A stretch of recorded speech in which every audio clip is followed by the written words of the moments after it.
Parenting in Blender is a fundamental part of the rigging process. But what is parenting? Well, parenting is when you form a parent-child relationship between two objects.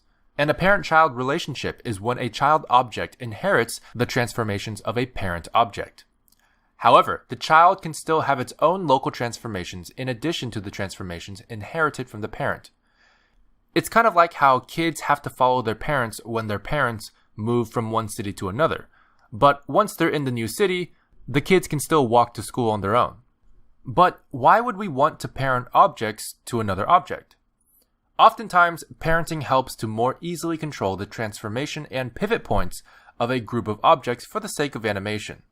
Some examples include parenting fingers to a hand, parenting objects or papers to the surface of a desk, or parenting leaves to a tree. Allow me to demonstrate. Let's take our cube, for example, and duplicate it with Shift-D. Let's make this duplicate cube our parent object. Just for visual clarity's sake, let's scale this cube up a bit so that we know for sure it's the parent cube. We can then select both cubes using Shift left-click, and then right-click for a context menu. Go down to Parent and select Object. For hotkey users, you can press Ctrl-P after you have selected your objects to access the same parenting menu. Let's go ahead and start moving, rotating, and scaling our larger cube, and the smaller cube should follow. However, it doesn't. Looks like we parented the wrong cube, and accidentally made the smaller cube the parent cube. Since this isn't what we want, let's undo that with Ctrl-Z. Now, why did this happen? Well, it's very important to make sure you select your intended parent object last. This will highlight the object in a slightly brighter yellow outline, indicating that it is the active object. Once we've ensured that our active object is the one we want to parent our objects to, we can repeat the parent action again. Right-click, go to Parenting, and select Object. Now we can move, rotate, and scale our parent cube, and as you can see, our child cube is following right along. An important note with parenting is that the pivot point of the child object is completely ignored when inheriting parent transformation.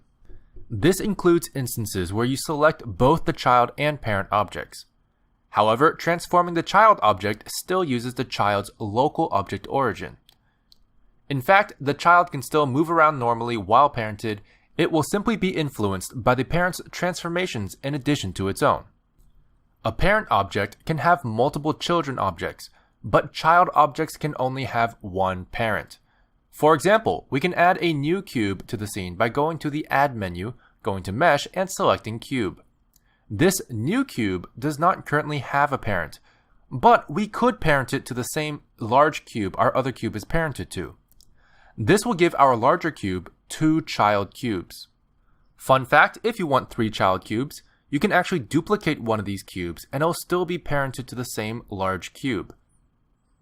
However, what if we introduce another parent cube? Let's say we duplicate the larger cube, so now we have 2. I'm going to name this cube Daddy Cube 1 and this cube Daddy Cube 2. If we select our child cubes and then parent them to Daddy Cube 2, you'll notice that all relationship ties to Daddy Cube 1 have been cut. Transforming Daddy Cube 1 no longer affects the child cubes. Meanwhile, Daddy Cube 2 now affects the transformations of the child cubes instead. As you can see, each object can only have one parent, but parents can have multiple children. Additionally, we can also have a chain of parents. If we select Daddy Cube 2 and then select Daddy Cube 1, we can actually make Daddy Cube 1 the parent of Daddy Cube 2. This will also make Daddy Cube 1 the grandparent, in a way, of our 3 child cubes. This chain of parents can go on for as long as you like, but it can't form a loop. In other words, if you try to parent Daddy Cube 1 to any of its own children or grandchildren cubes, Blender will prevent you from doing so, as that will form a cyclic dependency, which is kind of like dividing by 0. This is the basic idea behind parenting, but it's important to know that it doesn't apply to only objects. Parenting works for bones and empties as well. Bones are what armature objects are made of, also known as rigs or skeletons. We'll go more into detail about bones in another video. But you can also parent things to empties. These are objects that contain little to no data except their own basic transformation data. They're invisible at render and are typically used for purposes of organization or reference. You can find them in the Add menu and can parent them in exactly the same way we did before with our cubes. Parenting objects to empties is a common practice, as you'll be able to transform and deform multiple objects at once very easily if they're all parented to the same empty. My favorite example of this is when working with environments that contain multiple objects and props. By parenting all of the environment objects to an empty, you can transform the entire set very easily with one movement. As an added bonus, the empty itself does not appear at render time. This makes it even easier to manually control where the pivot point for your group of objects will be for transformation. Now, real quick, you may be wondering, how do we unparent an object? Well, that's simple. Simply select the object or objects you would like to unparent, and right-click for a context menu. Then go to Parent, Clear Parent. For hotkey users, you can press Alt-P to bring up the Unparenting menu. You might also be curious about what the Clear and Keep Transformation option is for.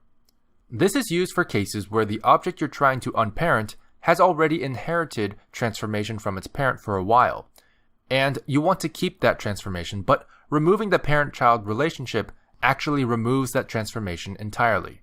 So instead, you want to choose Clear and Keep Transformation under the Unparenting menu. As you can see, despite being unparented, the object has not moved from its previous location, rotation, and scale. If you simply choose Clear Parent, it will clear all inherited transformation from the parent and return it to where it would have been if it was never parented at all.